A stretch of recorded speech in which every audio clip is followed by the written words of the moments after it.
Hey guys, kinggath here, and welcome to kinggath Podcast. Today's guest is what appears to be a musical genius due to how young he appears and how amazing his stuff is.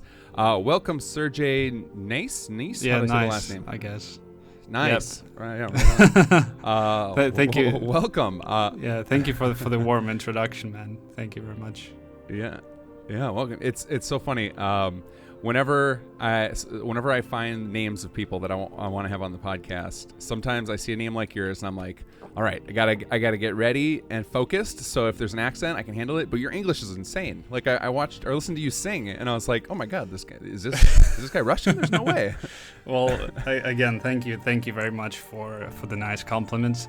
Really, my conversational English is not as good as my singing English, where I have the lyrics written down when I don't have to think really. But yeah, thank you. Yeah, it's nice. I'm sure I'll ask you something you don't understand then at some point if you don't think your conversational English is that good. But I'm pretty sold you're gonna do just fine on there. Okay. Not that it's a problem or anything. It's just like I saw your name and immediately was like, I bet he's going to hate my format.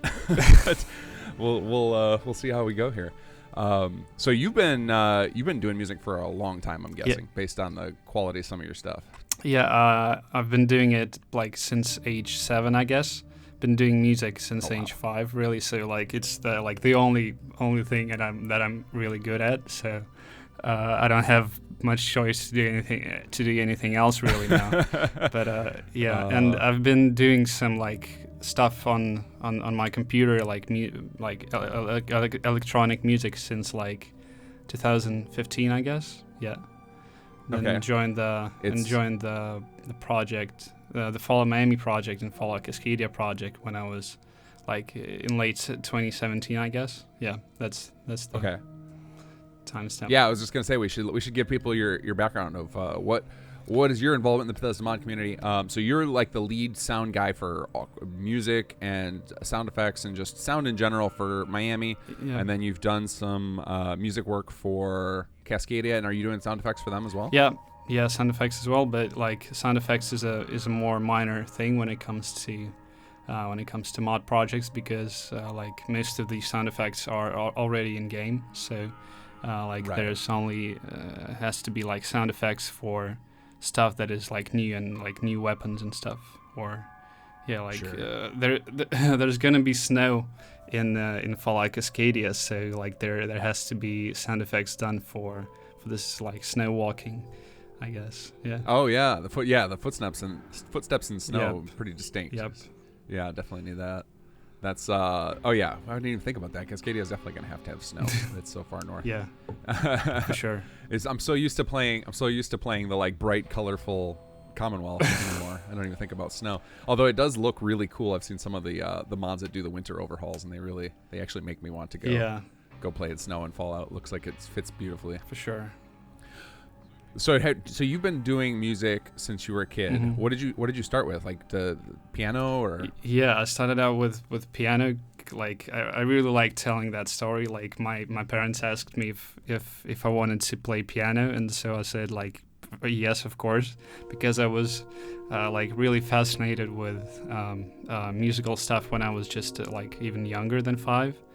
I used to pretend that I would play the piano instead of a I would sit in front of a couch and pretending that it's a piano. Really, that's one thing that I remember. Yeah, I started out doing music when I was somewhere around 7. That's I already knew how to play the piano at that point. It's just a little bit, so I started writing things down. Really, then I when I was around 12 or 13, I started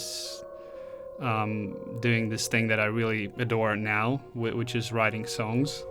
I was starting to get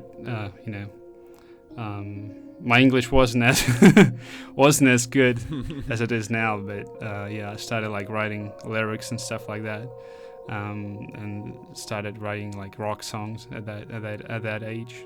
So I was really inspired by many of the British and American rock bands at that point. So there was a lot to. So have you been writing in English, your songs in English then? Yeah, like looking at it now, I definitely had some like really significant problems with grammar.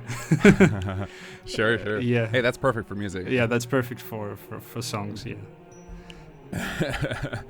That's fantastic.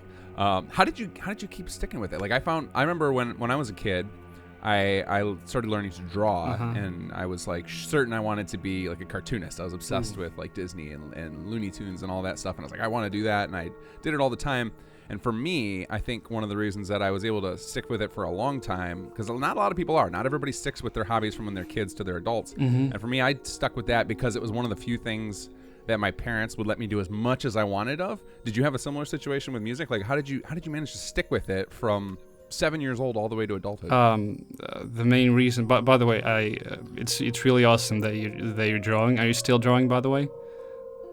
Not really. I don't have time for it anymore. And I found programming and after high school, and I just even in high school, and I got obsessed, and I was like, I don't have time for art anymore. Yeah, I'm sorry to hear that, man, because drawing is awesome. Like the second thing that I was like doing pretty much most of the time when I was a kid was actually drawing as well. So I used to like draw with pencils at first, like then I started drawing with oil. Colors, and like the reason that I'm not doing it now is because I didn't have like a structure of education around me. So like I didn't go to a painting school or like anything. Like I didn't really study drawing, so it didn't continue. But when it comes to music, I went to a music school. Then I went to like musical college. I'm currently at music conservatory in Moscow. Okay. So like of course there were like certain deviations from that musical path when I was when I was a teenager. So I really wanted to leave when I was around like 14, 15. I was like fed up with music school and stuff like that because I was like hormones, being a teenager and all of that. Right. I say we're all evil demons when we're teenagers. So. Yeah, for sure. Some people stay demons. So that's and that really kept me going, like being inside of that musical education system. It really helped me to stay on my path, really, and to continue doing all of that. So you were in musical school earlier. So that's an interesting thing that's different between I've noticed a lot of other countries in the United States education system is our education system is very generic until college. So like you don't have a lot of specialization going on. Do you specialize earlier? No, it's like music schools are like a different animal than usual schools. So I used to go to like a regular school, and then like during my time off, I would like go to the music school. So it's like gotcha. So it's just secondary education. Yeah, secondary education. Okay. Yeah, for sure. Okay, awesome. Because I know I know in certain parts of Europe they have like you specialize a little more in like high school years, so like in those teenage years, and that always appealed to me because I hated school. I hated high school so much. It felt like such a waste of time. But that's cool that you stuck through it because it's like you said, like your teenage years, you want to just kind of rebel and throw it all out the window. And I think that's pretty common, as a lot of people like just ditch on hobbies in their life and then don't follow through. And there's so much, like learning those skills so young, you have them at such like a base understanding that it's really powerful to be able to build on those. So yeah, I know what you're saying about that. Like it's a shame I don't find the time to draw anymore. I actually do occasionally. Like I actually just designed my sister a tattoo the other day. Awesome. Yeah. But it's definitely like I'm sure if I had stuck with it and not bailed on it at some point, I would be really, really good at it. So now I'm just like I'm mediocre. And I think that's common. I think a lot of people they get into a hobby, they get fairly decent at it, and then move on to something else. Yeah, it's always good to have discipline and keep going at it. Like even when you don't feel like it, it's still good to persevere, I guess. Yeah, well, I mean, it's showing with your work because some of the stuff you were listening to, like in particular, the track that really captured my imagination was the Slums track you did for Cascadia. I could listen to that for hours. Like it's just really, really solid. Thank you very much, man. I really appreciate it. So So we've heard a few of your things. So most anybody listening to this, if you've watched the Fallout Miami trailer, you've heard some of Sergey's work. If you have watched some of the Fallout Miami like quarterly, that what used to be monthly updates, some of your music's been featured in that. Did you do the trailer music for Cascadia as well? No. I didn't do. It was done by. Oh, I don't remember that guy's name. Damn, Australian guy. He did the. We'll find his name and make sure we link it below so he doesn't feel left out. I've also done some music for Beyond Skyrim Illig Bay, so you can definitely see that I have a lot of free time to be on multiple projects like this. Yeah, but I did some music. No, for that's that awesome. too, yeah. So it's really so different. how much? What drew you into these mod projects? Like, are you just a huge Bethesda fan and you just wanted and it just clicked with you to make music? Yeah, I was when I initially found out about Beyond Skyrim project, I was so fascinated that like people are basically creating another story, another like adventure for the fans, just based on Bethesda's work, and it really drew me in. It was just mind-blowing that people could do that. So I was, I just kept watching update videos. I also started watching Juicehead's update videos on different projects like Fallout Cascadia, Fallout Miami. They were like in very like initial stages back then. And I just thought like, come on, it's a great opportunity for me to like create some music, not just for like myself, not for the music professors, but for an actual project and get some experience as well. So I applied to Fallout Miami initially. They had a composer back then, a different composer, Kalle Nelson, the Swedish guy. Okay. Yeah, and they took me in at first as a sound effects guy. So I was really happy to do just any work that they would like require. So, but yeah, I stayed in a project for a longer time, and I got an opportunity to work as a composer as well. So that's how pretty much this journey with mod projects began. Awesome. So so you were just obsessed with the just watching those projects come to life, wanted to get a part of them. Yeah. Did you play a lot of those? Like, have you been playing those games for years, like the rest of us, just hopelessly addicted to games like Skyrim and stuff? Yes, absolutely. I really was addicted when I was a bit younger. Currently, I'm gonna say that thankfully, currently I don't own a Windows computer. I only own Mac, so I'm unable to play those games anymore because that would just be like taking all of my time really if I had that opportunity to play games. Don't worry. Once you're a modder, you don't have time for games. Yeah, maybe. So are you gonna? So then eventually these mods are gonna come out, and you're just gonna have to watch other people play them.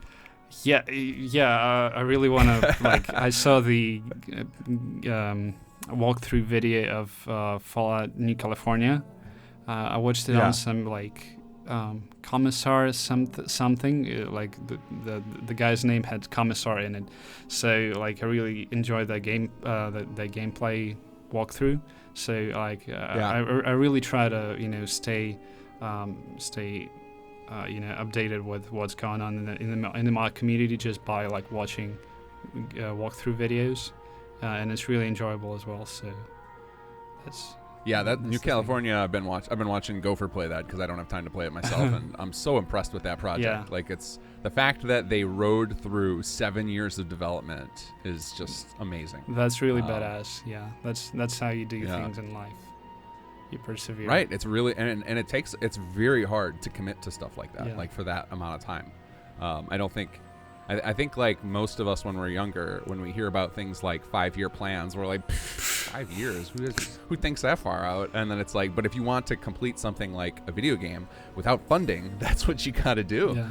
Like you gotta plan out and commit really long term. And it's really, and like you were saying, like you gotta, when you commit and dedicate and force yourself to work even in those moments when you don't want to, that's when you get the payoffs. Yeah. That's when you get to get really impressive work done. So it's really cool to see projects like that, but it's a bummer you won't be able to play them yourself. But especially once you're working on yourself, you'll have to see it vicariously. Yeah. maybe something will change by then, because I'm sure it's going to be a bit of time yet before we see some of these projects you're working on come to life. Like I said, the 7 years for a big project is not unrealistic at all. Now I know that your team doesn't like to talk about the time frames and anything, so I've stopped asking to stop being a bother like that, because I know I don't like it when people ask me, because it's hard to tell. Sometimes you get bursts of creativity and energy out of the team, and like all of a sudden you got a whole bunch more done than you expected. I'm sure you do the same personally. Like just occasionally you'll just be like busting out 2 songs in a couple of weeks, and then your next one might take you a month, just because that's just the way it goes. Yeah, for sure, man. So how do you, So where do you find your inspiration for music? Like when you're starting a new piece, or I guess let's talk more genre specific. Let's say when you're targeting a Fallout piece, how do you begin that? Because Ian Zur has a very, very particular style that's difficult to emulate from what I've gathered to talking to other musicians. Yeah. Well, first of all, there's also Mark Morgan, the guy who did the Fallout 1 and Fallout 2 soundtracks, and I would say that, like, especially when it comes to Fallout Miami, the style is somewhere like in between of Ian Zur and Mark Morgan. So there's definitely gonna be some influences from the initial Fallouts. But when it comes to like making music for Fallout Miami or Fallout Cascadia, I really try to think of the general world space of how it looks. It's a big thing for me. And this is where inspiration comes from. I try to play with different sounds that kind of try to that match the what do you call it, the vibe of the location, and things go from there. When it comes to inspiration, like just hearing an instrument, like maybe some virtual electronic instrument, just hearing how it sounds, it really shapes the whole piece for me, and things go from there. Yeah. And when talking about our team, we have multiple composers working on the soundtrack. With Fallout Cascadia and Fallout Miami. So there's definitely going to be some different. How do I put it? There's definitely going to be some very varying influences when it comes to the soundtrack, and you're going to hear it. Sure. Yeah, but definitely Ian Zur is a big person to follow when it comes to style, and I'm not sure what I'm I'm not sure where I'm going with this, to be honest. Oh, that's all right, man. Yeah, I'm just kind of wondering with my thought. That's how I do my whole podcast. It's totally fine. Ian Zur, I've watched these presentations he's given at game conventions, and it's really interesting how he goes about it. Where I had heard him saying at one point that almost 50% of the music that goes into Fallout is made with non-instruments. Like he uses like weird things, like just essentially trash or like furniture, and turns it into musical instruments, which is how he gets that mix of it sounding like actual orchestral music and just having this like disjointed, jarring tone to set up that kind of post-apocalyptic feel. Do you do any of that? Do you bust out like stringing guitar strings across a chair and stuff, or are you doing everything electronically? No, I'm doing most of my stuff electronically. I also use electric guitar sometimes, try to record it. Okay. But I'm not really good at it. I'm not proficient at it. So, it's really awesome that you mentioned it. He really does have a unique approach to music, so it's really awesome to hear like his presentations. He's a really interesting man to listen to. Yeah, goofy as well, somewhat, but but in a good way. Yeah. So, one of our composers, Matthew Bertram, he actually does a lot of that stuff that you mentioned. He does a lot of stuff with his guitar. So he does like, I don't know. I don't even know how to describe his process, but it's really unique. So hopefully you'll get a chance to talk with him as well in the future, maybe. Yeah, that'd be great. Yep. Yeah, let him know. Let him know I mentioned it. I love talking about this.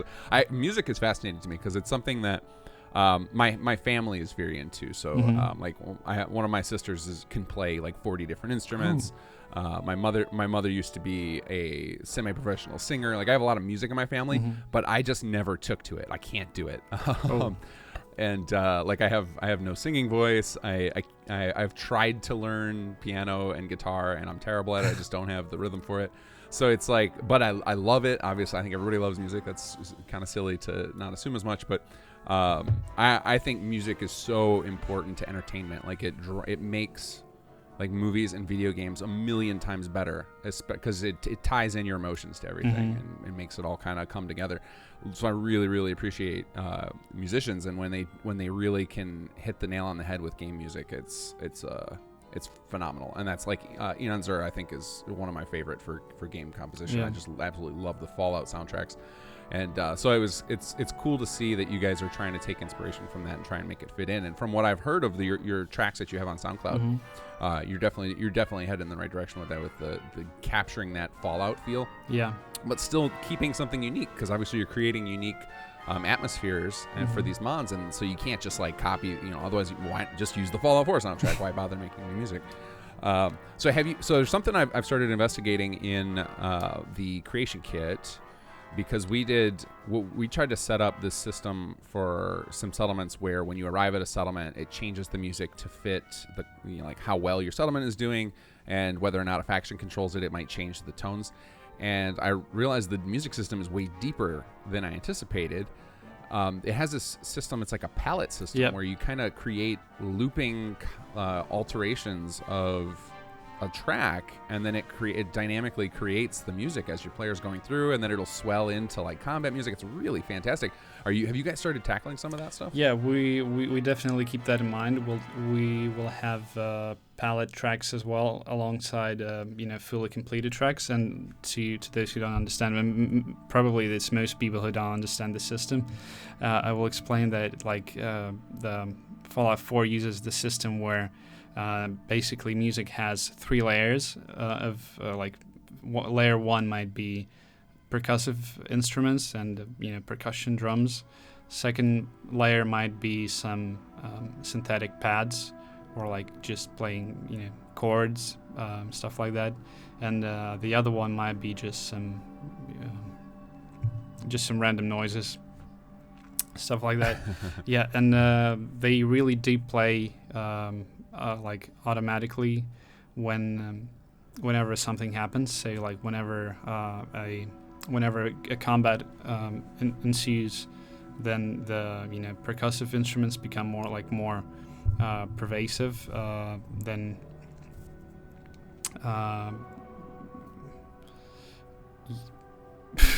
shit, I'm lost again. I don't know where I'm going with this. That's right. Yeah, that's right. So, yeah, no, I think people get that. You feel that in the game. It's very dynamic. Yeah, the sound kind of the follows soundtrack along is with really the action. dynamic. Yeah, and it really it sounds unique all of the time, because like all of those little bits of music, like little pieces of music, are being randomized by the system. So like it definitely sounds unique every time you hear it. So yeah, it's really dynamic. Which is pretty important for a Bethesda game. When some of us will put in like 500 hours in a character, we get pretty obnoxious to hear the same couple of tracks on loop. Like that's why, like to listen, like even if you had done, I mean, and what's brilliant about it is that like they can compose like an hour of music, and it can turn into thousands of hours of enjoyability out of it, because it's all kind of weaved together dynamically, and it seems really complicated. It seems like the ultimate form of composing, as far as I can tell, where like thinking about it in those terms has to be so abstract. Yeah. Earlier games, like the one that comes to mind is Star Wars Knights of the Old Republic. You had music that would be, they didn't have that system in place, so you would just hear random tracks. Not random tracks, but you would hear certain tracks over and over and over again during a battle, and that would really put me off when I was playing it. So it's really awesome that Bethesda currently have this system in place where, like in Skyrim, you have also the system where alongside fully completed tracks there are certain musical elements that the system just throws around, and it's really, it really helps create this seamless view of the soundtrack for the player.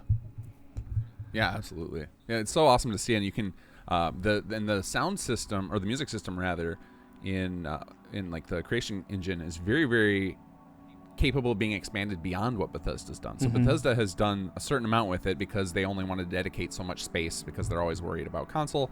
But you could really condition the music palettes off of anything in the game world. So you could make different music show up in different locations, different music depending on the enemies you're fighting. Which you could change it to like what weapon you have equipped or what hair color you have. Like it's fully capable of being super dynamic, which is probably way more excessive than it needs to be. But the fact that it can be done is really, really fantastic. I like that they took the dynamic nature of all of their game systems and applied it to the music too. It shows that they really, really care about that, about making these kind of living game systems that can be expanded any way we want, which makes for a fantastic modding playground too.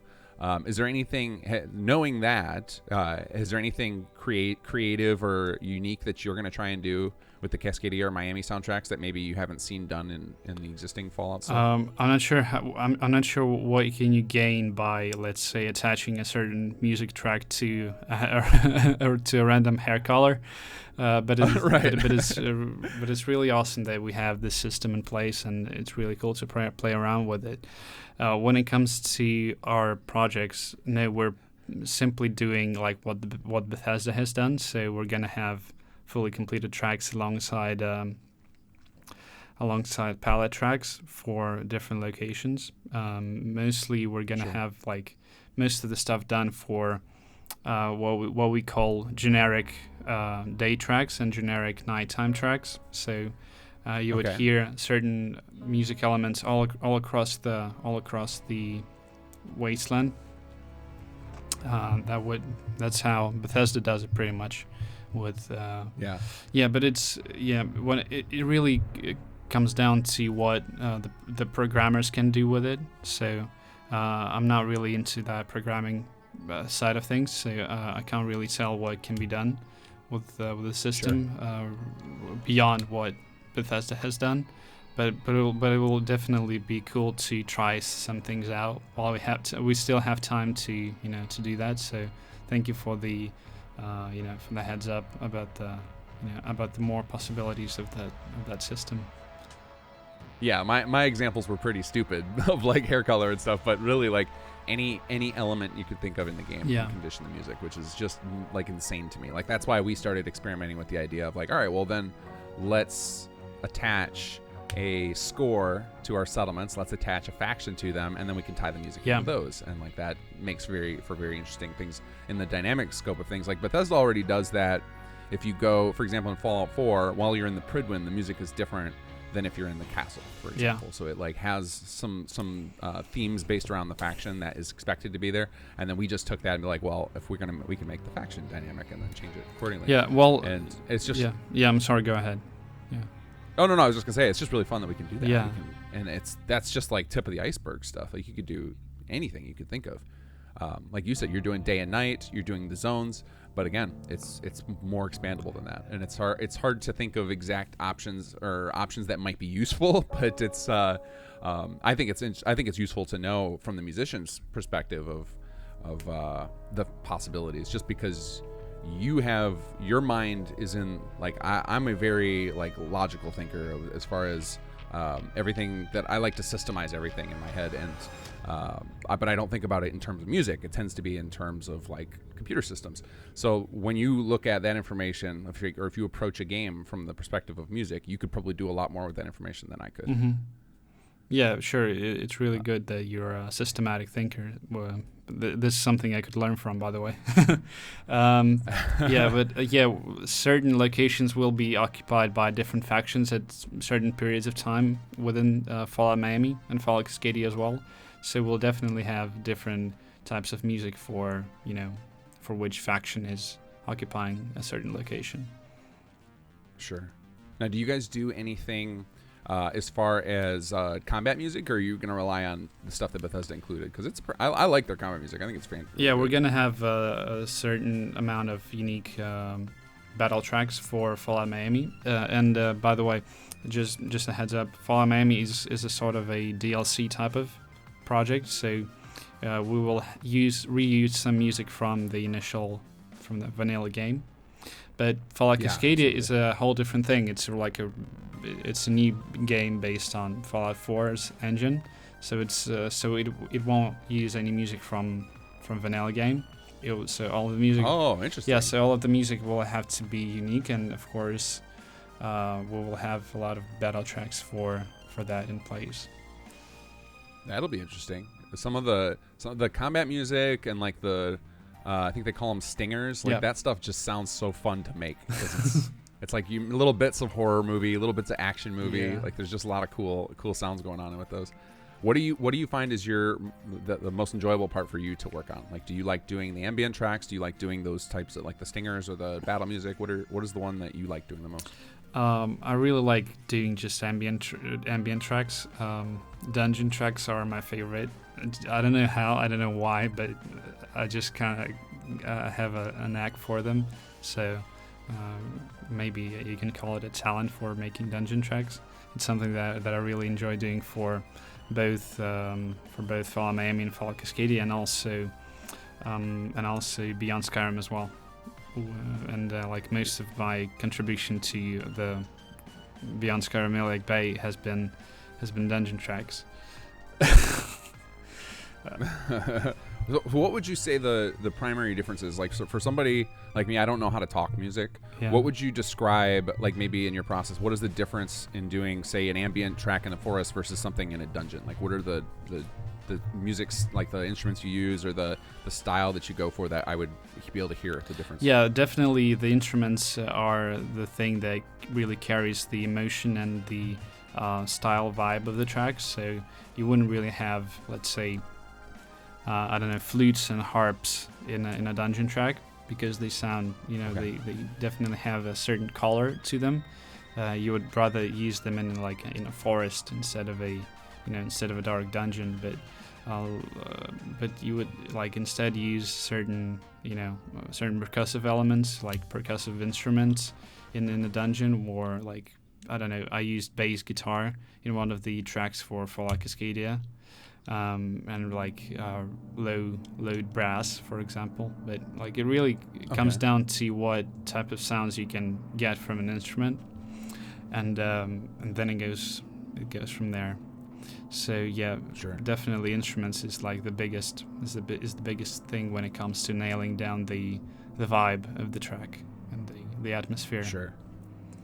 So it tends to be the dungeons you just want to get more of a darker tone to the music. Yeah. So. Yeah.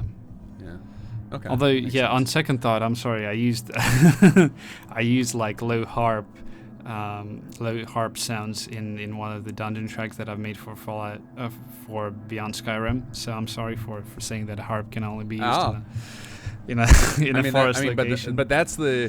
But that's like the advanced level, right? Like, I think at first, if you were going into the music and approaching this, if you were kind of a rookie, you would start with that hard and fast rule of okay, don't use these particular instruments in here because it's going to make you feel like a forest.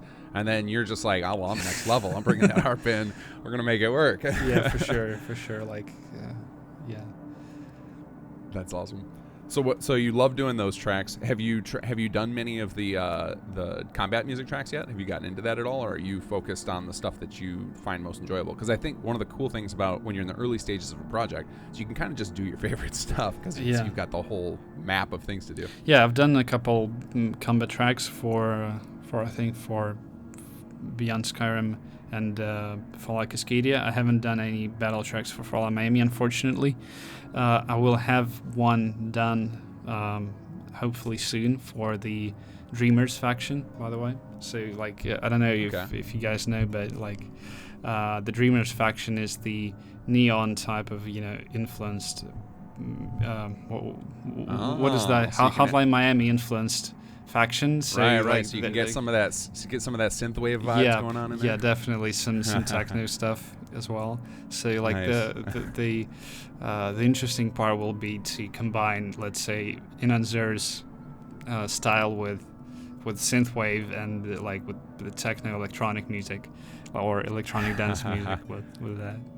Yeah, like the Yeah, that'll be interesting. yeah, like, but what I've been doing the most for Fallout Miami was songs. So it's another aspect of Harmal that we can talk about. I really like writing songs, and like specifically for Fallout Miami, we're gonna have more than 10 songs, original songs, written. Most And you're talking about kind of like Magnolia in Fallout 4, Yeah. of like songs that are post-war written songs. Yeah. Is that the perspective you're taking? post-war and pre-war as well. I'm not sure if we're gonna nail down all the specifics of an old recording. So it's not gonna sound completely like it's an old recording. It's still gonna sound somewhat modern, but at least we're making it as if they are pre-war music, pre-war songs. Yeah. Yeah, that's awesome. Have you, this is totally left field, but this is how I like to let my mind wander during these. Have you experimented at all with AI applications to music? AI? Oh, shit. Yeah. No, never. Because there's this really cool set of tools that people have started putting out that uses AI to mess with music, and it can take old tracks and pull out, and this is a trick a lot of people know how to do in sound editing already, but pull the vocals out of old tracks. Mm-hmm. And there's a trick you can do based on like frequency ranges, because people's voices tend to stick within a small frequency, so you can pull that out that way. But I guess thanks to AI, it can like analyzing tens of thousands of songs and figure out the patterns and do it more correctly. So it's not just like pulling out a frequency range, that actually like it pulls it out. Ooh.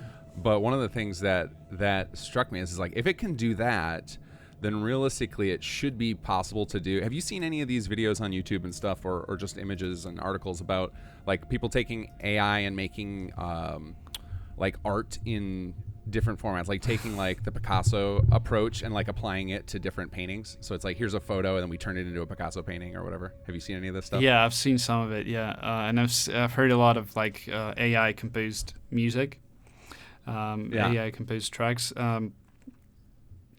Actually, there was a project that I kind of helped on. This is outside of modding. Say one of my professors at conservatory, he had an offer to create a musical piece alongside the AI. So some of the music would be AI, and some of that music would be this professor composer.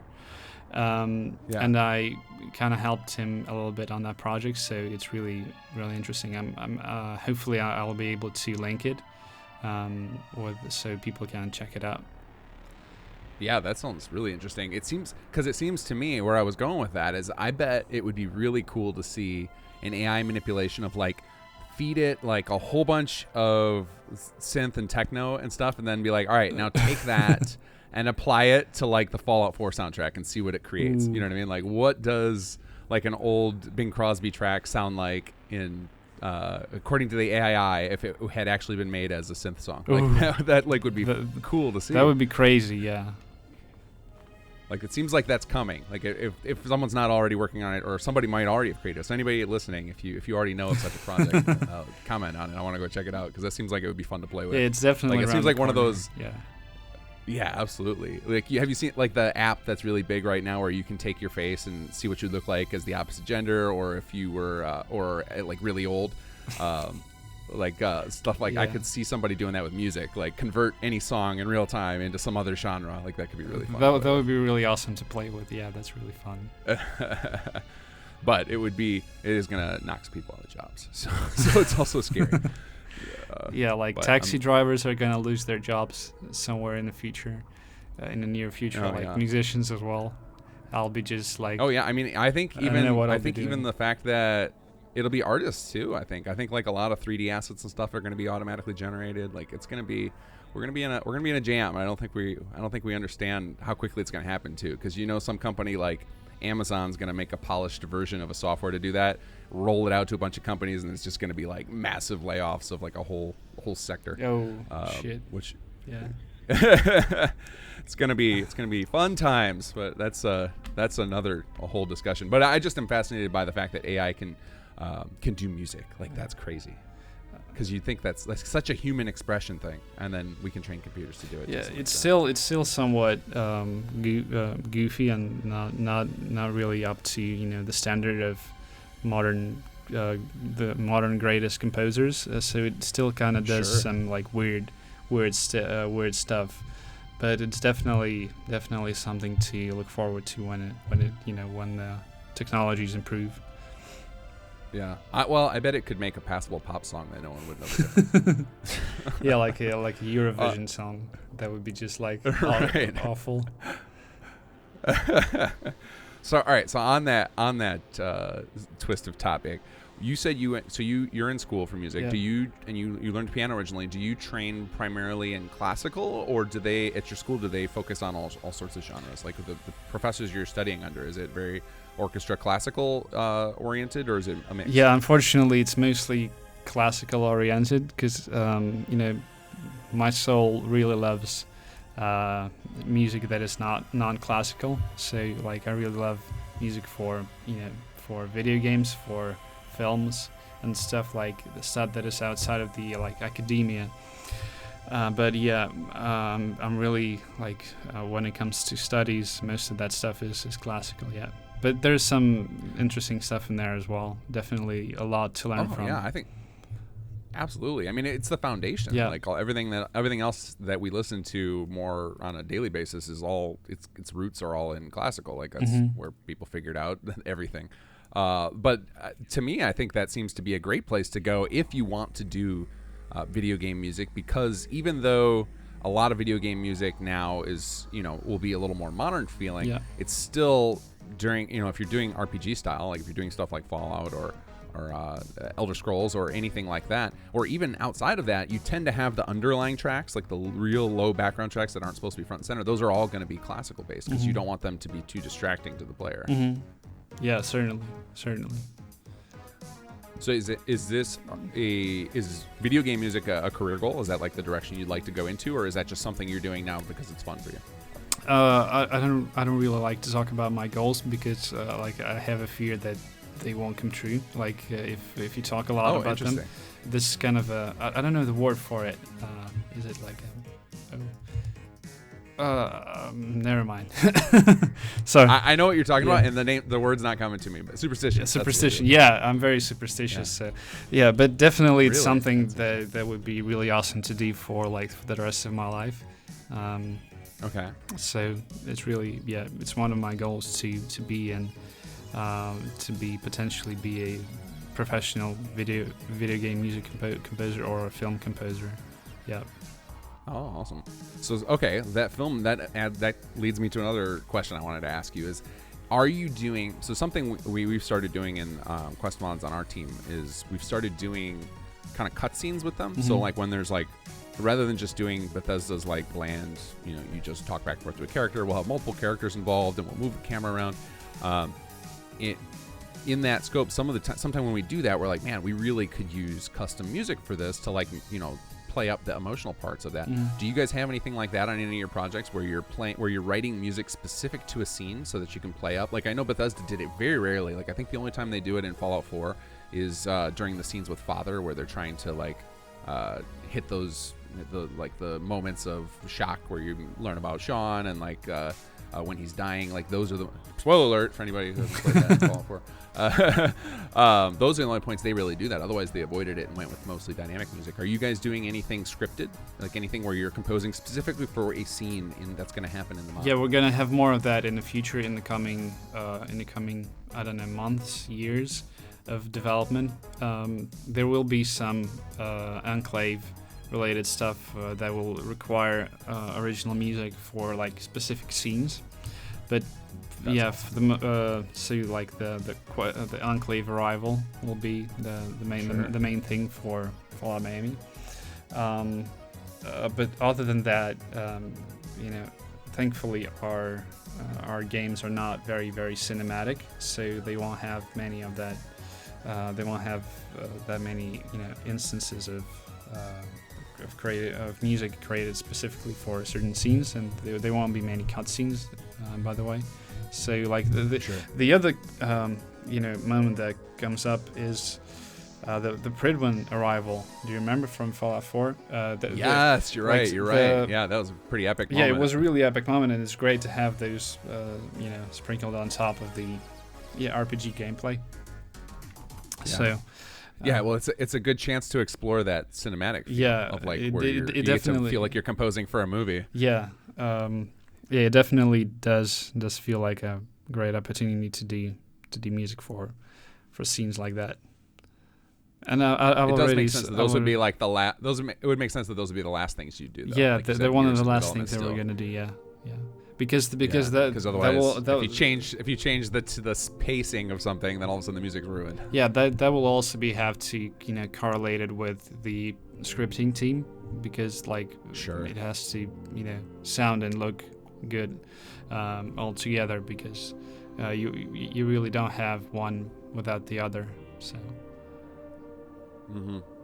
Well, that's one of the things I think. One of the reasons I think Bethesda doesn't do a ton of it is their engine is all built around everything being dynamic, and that you can't guarantee when anything's going to happen. Like, we have all run into the weird quest bugs where an NPC first walks into a wall for 15 seconds before he goes in the direction he's supposed to, or just stops and stares at you. And if that was all sequenced to music, it would be very immersion breaking. It would feel terrible. So I can see why they probably avoid it. Is they don't want to get in those moments where the whole mood is ruined and silly because their engine fell apart for a moment. Yeah. So yeah, I can see. But the Pridwin was perfect though, because that was just scripted flying of the things. There was nothing that could interfere with that. They were just moving forward. I mean, it probably was something that could interfere, but I don't know. Every time I've watched somebody experience that on Twitch or whatever, because that's something I love seeing is people do their first playthroughs of Fallout 4 is actually pretty fun to watch. Yeah, is people seeing how people actually react to the Sean revelation, or the when the Brotherhood show up and stuff like that. I think everyone deep inside, everyone knew that Sean is the son. Because I think they were to me that they were trying to go for the BioShock moment, because the BioShock moment, I don't know about you, I was blown away by that, by the.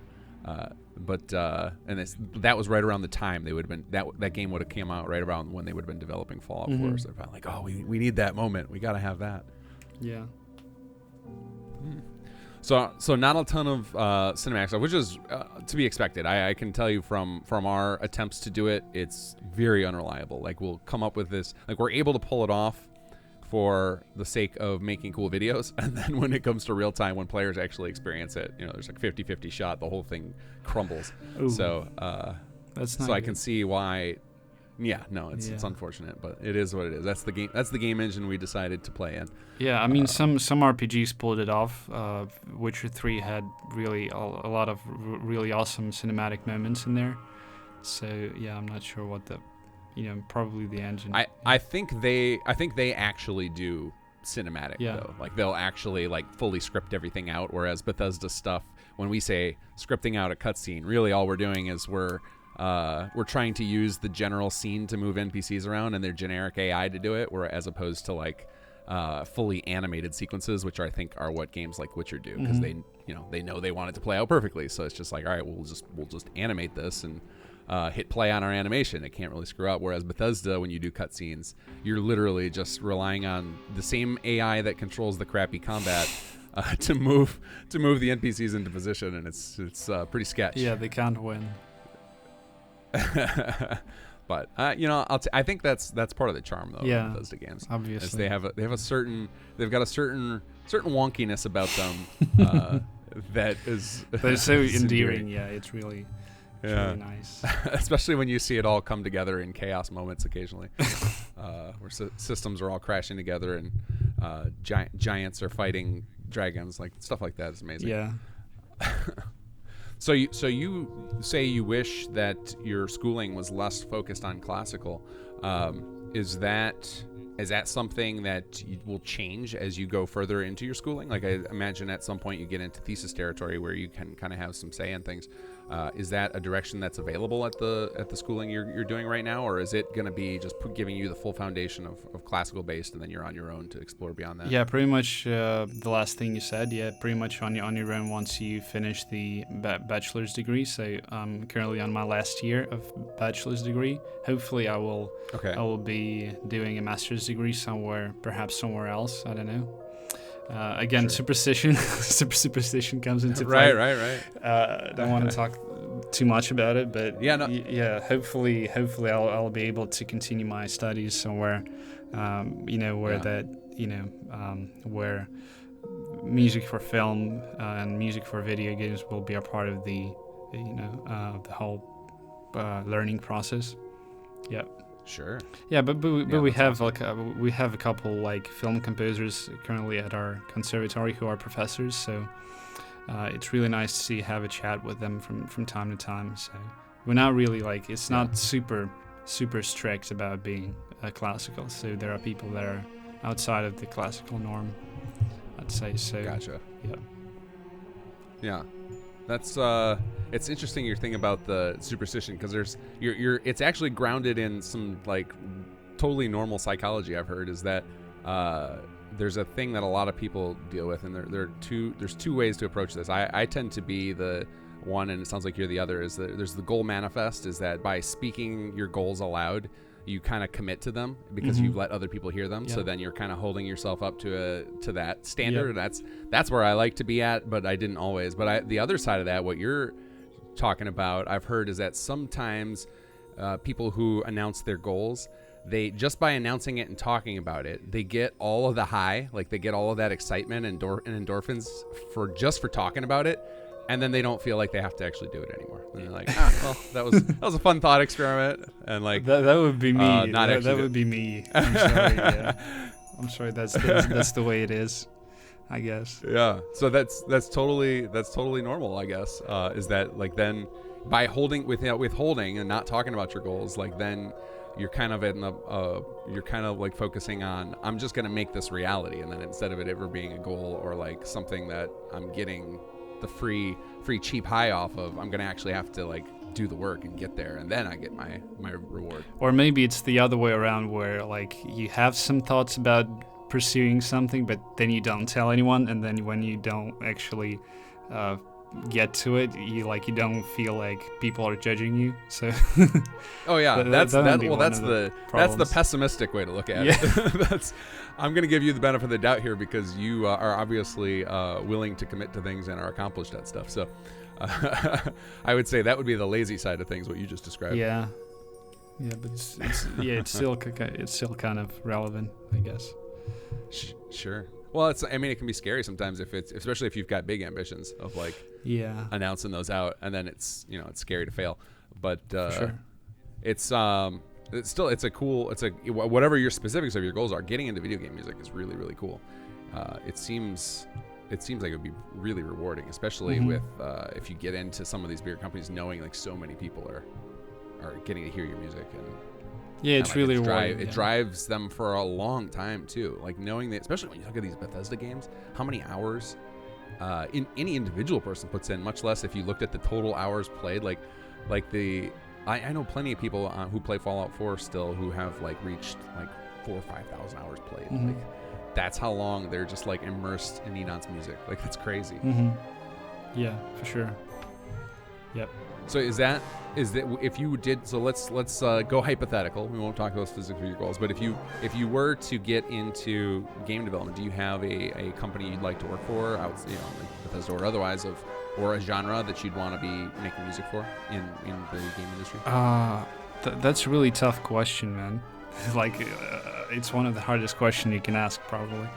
I don't have any maybe CD Projekt Red are like perhaps everyone's favorite company nowadays. Sure, lately they've been delivering amazing video games, and they're not being dicks to consumers. Yeah, I mean every little genre has its own, every niche has its own positive aspects about it. So like even creating music for let's say a mobile game, it might be very challenging as well. So hopefully I like doing a lot of like orchestral stuff that is like really melodic, somewhere somewhat close to, let's say, John Williams, stuff like that, or maybe Jeremy Soule as well. Yeah.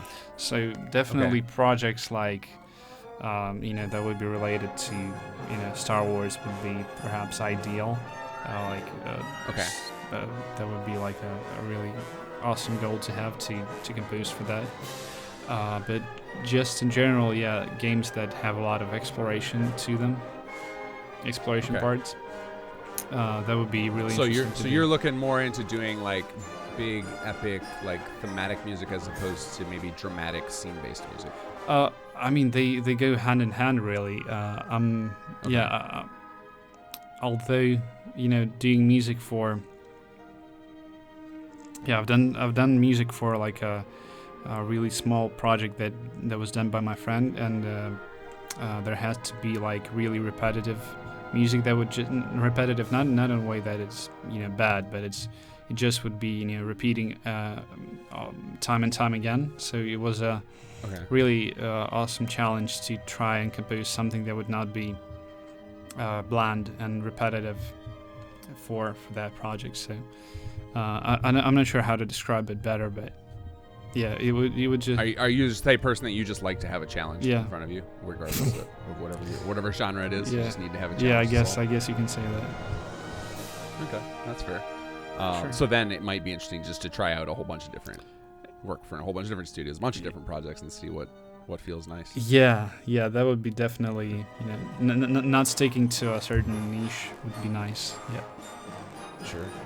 Yeah, I think that's a pretty I think that a lot of us have that in the creative field, is we just kind of want to dabble a little bit in everything and try it out. Yeah, dabble. Because it might turn out that you find that that's something you'd never tried before is your favorite. Mm-hmm. Yes. All right, let's move on to another. Yeah, I'm sorry. Go ahead. So, This is one of the fun parts about doing podcasts over the internet without facials. We can never tell when the other person's going to talk unless they just shut up for a second and let the other person talk. Yeah. I guess that was the thing for me with dungeon tracks, because I've never done dungeon tracks before, like before joining Beyond Skyrim, but like I was kind of shoehorned into that niche by the audio director of that project. So, but I really loved the whole process of doing dungeon tracks. So, I mean, this is gonna be. I think this is gonna be. This is gonna follow me for a very long time. That they're like doing dungeon tracks. Sorry, go ahead with what you wanted to say. Oh no! I was gonna shift directions away from music, but now you got me on another path. So you're on the lead for Miami right now, which means that you get to decide who's doing which tracks. So when you divvy up the work, how do you go about that? Do you just like listen to what the different composers are interested in trying out? Are you do you get something like you just know, like, hey, I'm going to cover this particular part. You can work on any of these pieces you like. How do you distribute the workload for something like that? Yeah, I try to listen to what people are saying. So, like, if somebody wants to do something really, really bad, then of course they're up for the task. But mostly I try to look at people's skills that might fit the one or the other type of track for that, and then I propose that maybe they do this track instead of something else, and they decide ultimately whether they like to do it or not. So I try to be like a really fair type of guy when it comes to. I'm not trying to shoehorn anybody into a certain task that they do not want to do, and everyone's free to share the thoughts on the process of what they like, what they don't like. So yeah, but currently we have most of the tracks done, so it's a really happy time where people can do more of really what they want. So that would be like more tracks of like on top of the already created tracks. So yeah, we're at a stage where we can just basically do whatever the hell we want. So like I can do more dungeon tracks. Somebody else can do more like, I don't know, exploration tracks for certain regions. Yeah. And this is where you can flex those singing songwriting muscles you got. Oh yeah. Write some more tracks songs, too yeah. for the Like- radio. Yeah. That's awesome. So it's just really interesting with the having to dole out work, because volunteer projects are such a unique beast in that regard, is that you have to make sure like that you dole out the least desirable tasks, not to, you don't want to pile them onto any one person. You want to make sure that people get a chance to like follow their passion in whatever part they're doing on the project. But then there's always a mix of like there are some tasks for every department that are like, that's not particularly exciting, but somebody has to do it because it's required for the project to come to life. So it's always I'm always curious of what people's styles are for when they're in the management position of how to handle that, because it's a tough one. Yeah, we have a track of our own that like a lot of people didn't want to do it initially. So the track would be for the Bayshore region of Fallout Miami. Mm-hmm. This is kind of a residential area that would be occupied by the Cubanos, and so it had to have like Latin influences of like Latin music. Spanish music. I don't know what you can call it. Sure. So a lot of people had actual troubles with doing the Latin part. So everyone's, we don't have, unfortunately, we don't have anyone who is like Hispanic or very well versed in Spanish music. But thankfully, one of the guys, Luke Hyatt, he took the task. Ages after like it's been open. Thankfully he took it up, and he really did a great job with it. So awesome. Yeah, we had our troubles as well, but thankfully they're somewhat resolved now. Sure. Well, yeah. So you wrapped everything up, so it all came together. That's pretty impressive that you guys are done with the music as far as where the project is at, as far as I can tell. Obviously, you know more than I do about that, and the rest of us do. We only get our once in a while updates to see where Miami's at, and even those, it's hard to gauge. And I get why. Like, you got to keep that. It's the like the project runners. They got to kind of keep it close to the chest so that they don't get people's hopes up too much. If maybe they think they're at the 75% point. But because of what we talked about earlier of like the development going in fits and starts, where it's just like suddenly a whole bunch will turn in and then it might be a lull for a couple months, is that it's really hard to take any type of percentage and turn it into a timeline until you're pretty close to done. Mm-hmm. Unless there's money involved, and then you can have, then you can just rush out a crappy game out the door. But we're trying not to do that, I think, in the mod community. So the other thing I wanted to talk to you about, aside from music, which is obviously that's your focus, but you're listed as doing the sound effects for Miami and Cascadia. What is your approach for that? I know you said it's not something, you're not doing a ton of that as much as you are doing the music, but what is your approach for doing sound effects? Are you sourcing things? Do you actually like get outside with a microphone and record your own custom Foley? Like, how do you approach that? Yeah, I kind of do that as well. Yeah, but mostly it's down to it's really menial stuff. It's down to reworking sounds that you can already get from vanilla games. So, for example, we have showcased the Uzi for Fallout Miami. So the actual sounds would be just the hard way, and the proper way probably would be to go and record the actual Uzi. But I'm not thinking that would be really possible in at least in my situation. So like the thing would be to like rework the sounds that you have from vanilla game, like from other automatic rifles and stuff. Okay. Yeah, but we have our guy Nick Reedy, who does most of the sound effects for Fallout Miami now. He's also known as Red Badger in the modding community. So he's really awesome at doing sound effects, and he has his own process as well.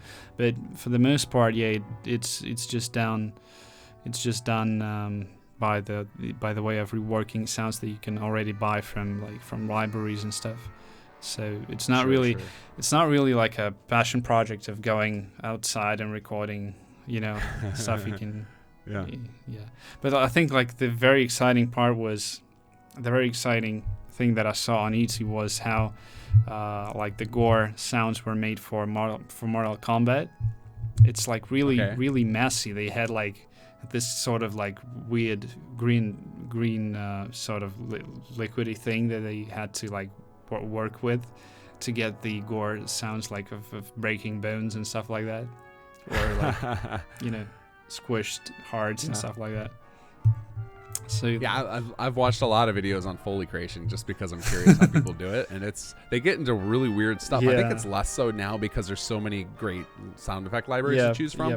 But like if you look at like old time, like the way like Disney movies used to be done with Foley, it was so weird. They would just like find random bits and things in their garage or house and just like stretch them and smash them and like smack them together, and it would just create these sound effects. And I was like, oh my god, that's the exact sound I know from, like, that's the exact sound of a lion walking. Holy crap.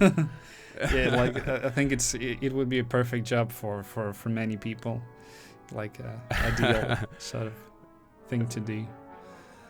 Yeah.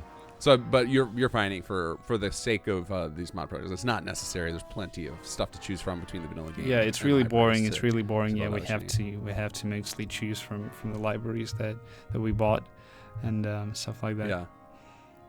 So not nearly as exciting as composing the music, where you get to create things from thin air. Yeah, I guess. Yeah, for me, composing music is way more fun than creating sound effects, although creating sound effects is a different like beast of its own, so it really has some like interesting parts about it as well, and some people really enjoy doing it.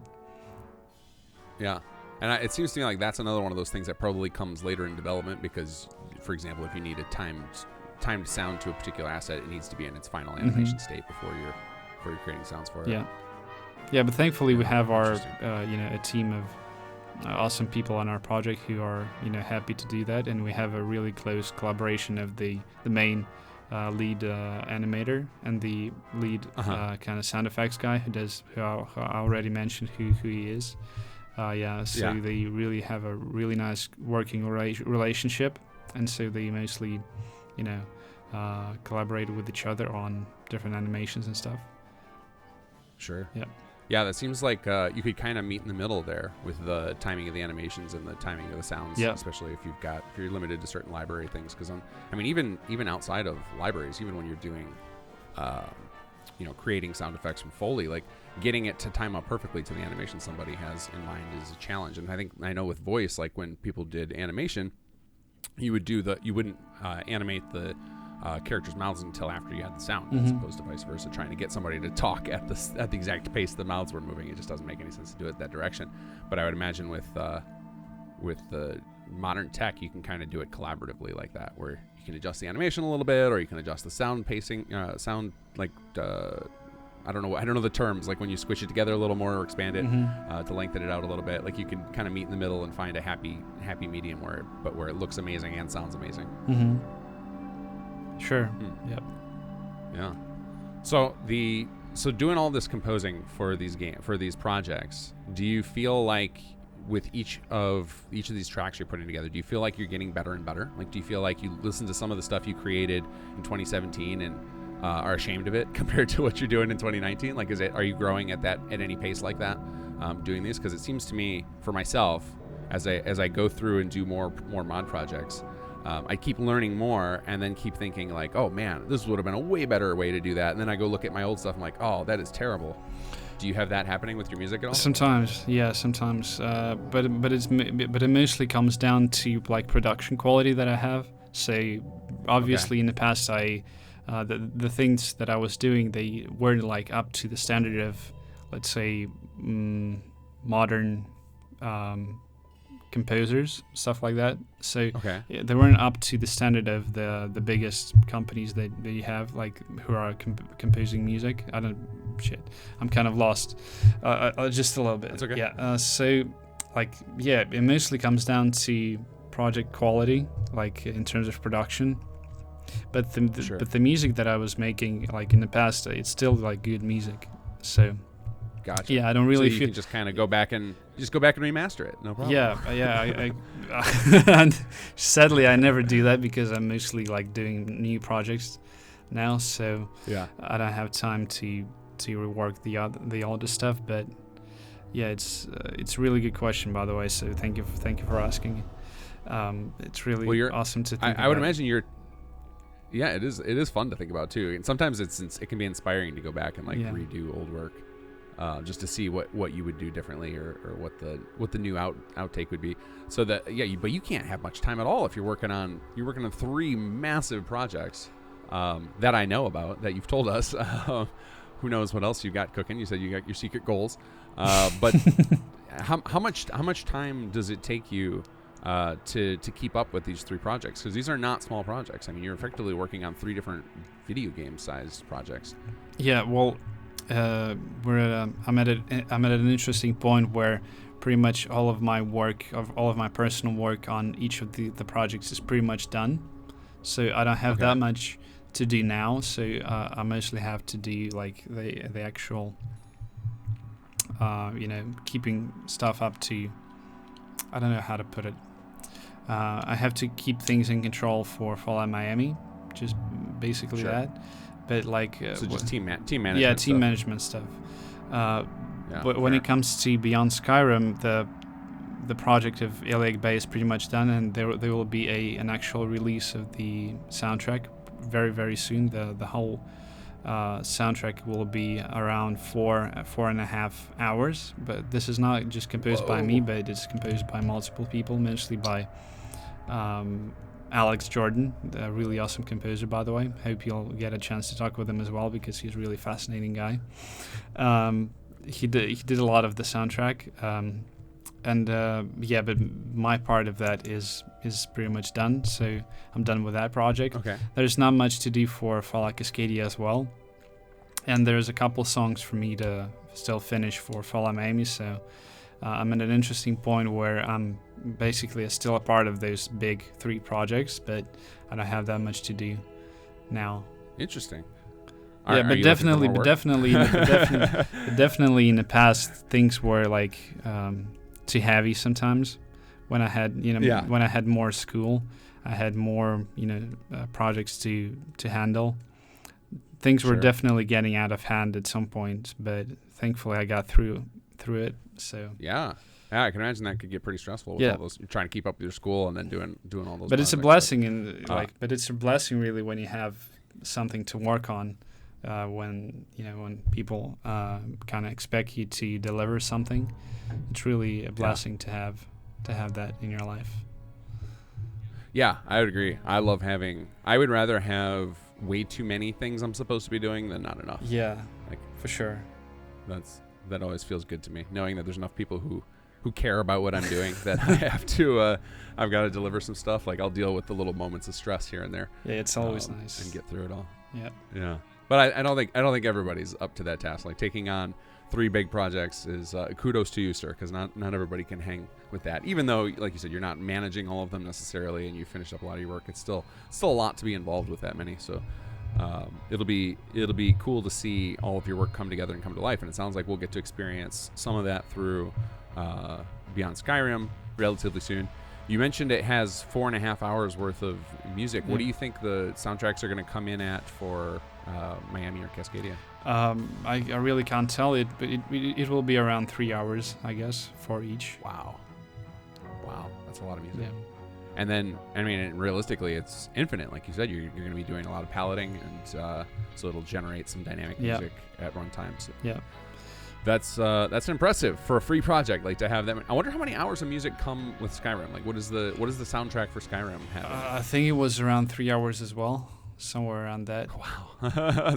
So you guys are producing like a AAA games worth of music. That's fantastic. Yeah, but usually the music for Skyrim was composed by one single person, Jeremy Soule. But like here we have 5 people, I guess, in Beyond Skyrim. So it's not fair to have that many people. But yeah, at the same time, also, wouldn't Jeremy Soule also be using like actual musicians to do the music too? So it wasn't like he was just a one-man machine. Oh, like he was a one-man machine, man. So like all of the stuff that he's done, it was done by like virtual instruments, so he didn't have anyone else. That's really fascinating. Really? Yeah. Okay. So like he had this thing called what it's called, breath controller. It's Okay. it's really interesting thing that you have to put in your mouth, and so like you Okay. breathe into it, and then you play like melodies at the same time. Let's say you pick a French horn instrument in your DAW, digital audio workstation, and you start playing it, and then you start breathing at the same time, and so it adds this really awesome effect of breathing to the electronic sound, and that's how most of the Skyrim soundtrack was done. So it really, it sounds really realistic, and it sounds super uber realistic. But yeah, I would have. If you would. I'm having a hard time believing that wasn't done by an orchestra. That's amazing. So it was all done by one man, the genius, Wow. the genius himself. Wow. That's really impressive and really cool. Yeah. But either way, even if you've got a 5-pack of people doing the music, none of you are getting paid. And the quality is very, very good. We won't say it's up to Jeremy Soul's quality because he's obviously a legend. Yep. But still, it's like impressively well done. And for those of us without the ear, it's hard to tell the difference really when I hear it, when I watch these trailers and stuff, and it's like, oh my, I don't know who did that music. It's fantastic, which is probably like the goal, right? You want to get your stuff sounding like it belongs right in the game alongside all of the professionally made stuff. Yeah, for sure. Yeah. So how do you deal with? So you had mentioned way earlier in our conversation something that I've been struggling with in my own mod creation is. You mentioned that different people have different tastes and styles when they're composing. Do you guys do anything to rectify that ever, as far as making sure something doesn't sound too far out there? Or do you just embrace the kind of anthology feel that where like things are going to have different tonality, like you're going to have different people coming out throughout the project? Now, so this actual thing came up. Yeah, I have to Google what rectify means. Okay. So like, I got you. Are you changing any? Okay, cool. that's what you've been typing using the Google Translate. Got it. Yeah. Definitely some things might come up that are too far out there, but we'll have to just genuinely correct them. I have to be the person who does the actual talking to people. So if something doesn't fit, it doesn't fit. But mostly, we have a certain amount of documents that people read at initial stages. So, like, we have our style written down in words. So, whenever something like that comes up, it's quite easy to fix, and we have our style in place. So, everyone pretty much follows the same stylistic guidelines.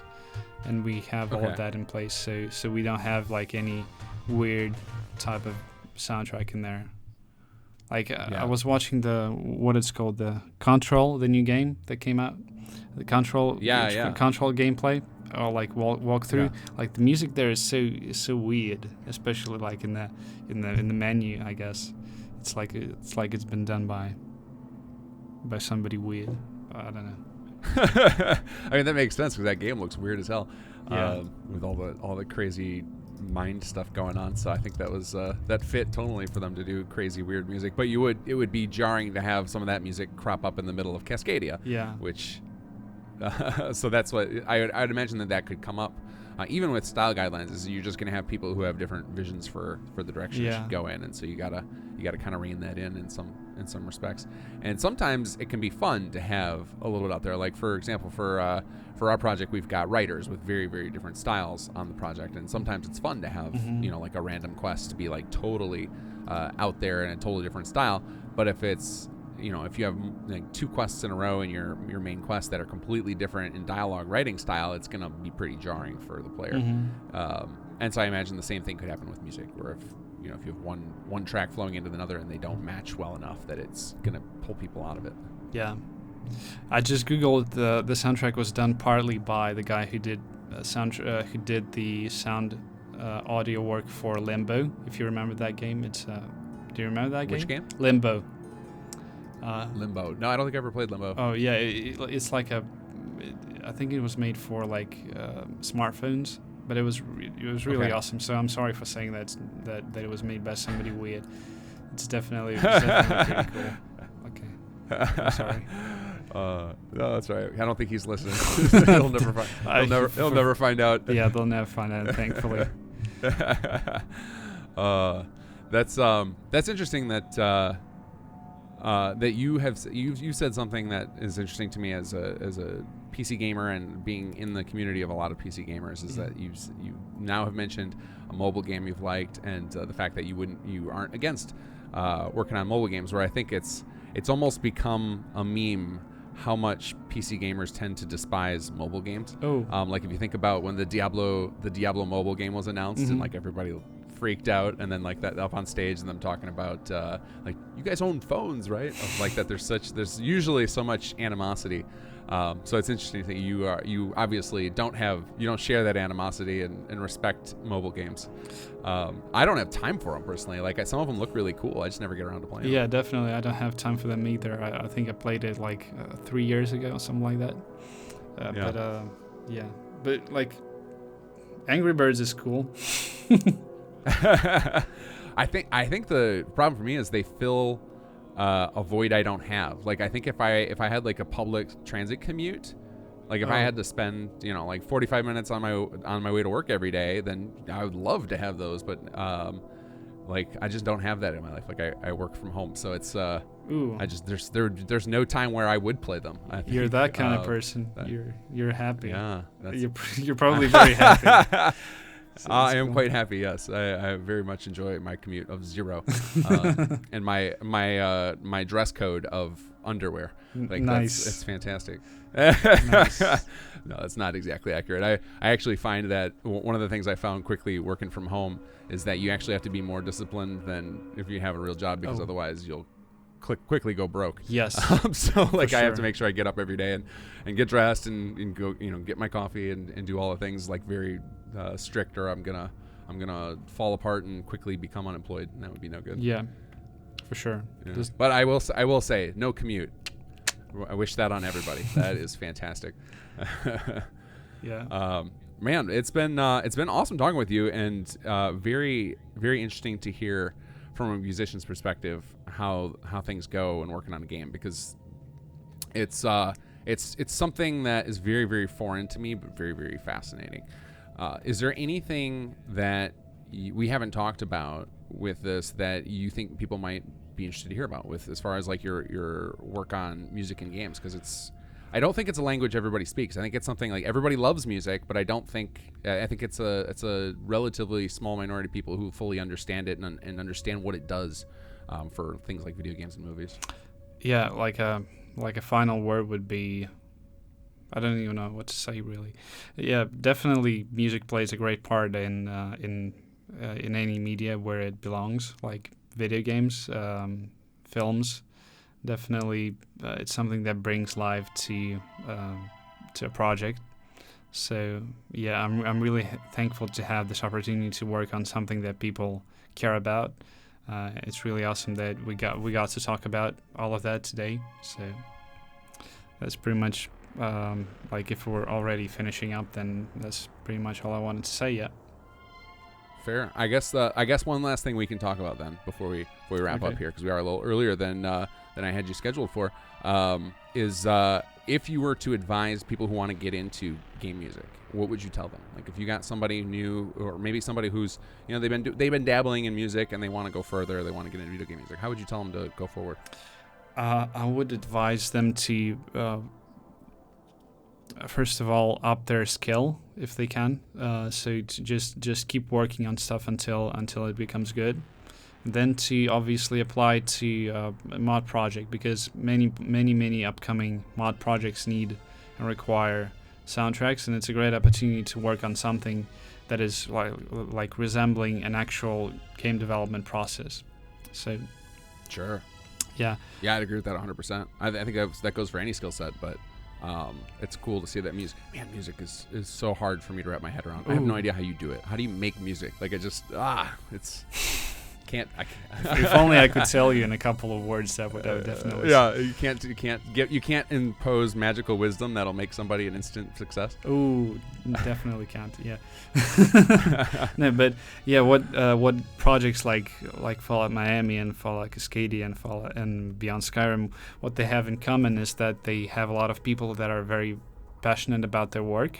And it also becomes a really great opportunity to share your work with others and to be critiqued sometimes by others, and it definitely keeps you in check. It's kind of like that what you talked about. It's kind of like it gives you this additional discipline where you like have to present a certain amount of tracks like each month or each couple of months, and it's kind of like work to you. So it's kind of like a real job. So in that regard, you have to keep working regularly on stuff, and it really definitely keeps you in check. So it doesn't let you just dabble in music for a short amount of time. You really have to be all in to be to stay active with those projects and to not become a burden for the project. Yeah. Yeah, those are great points. Like you build up some discipline. You get to learn to have your work critiqued by others, which is really hard. Like that's a skill in itself to be able to take on criticism and like look at it objectively and not get offended and take what's good from it, because not all criticism is useful too. Sometimes people will criticize and give you bad information. You need to learn to dissect that and figure out what is actually usable stuff, like where people are giving you good advice versus bad advice. Yeah. And I think the only way you learn that is just exposure to it a lot. Mm-hmm. Yeah. And then doing it in a nice constructive team environment is probably a great way to do that. So yeah, I definitely agree with that. And not even just in music, just in general, that's great advice. Mm-hmm. Yeah, I guess. Oh. Well, it's been fantastic talking with you, man. I look forward to hearing some of your work come out, especially on my side of the modding scene. We want to see what you're doing with Miami and Cascadia. We can't wait to see those come out and about. Okay.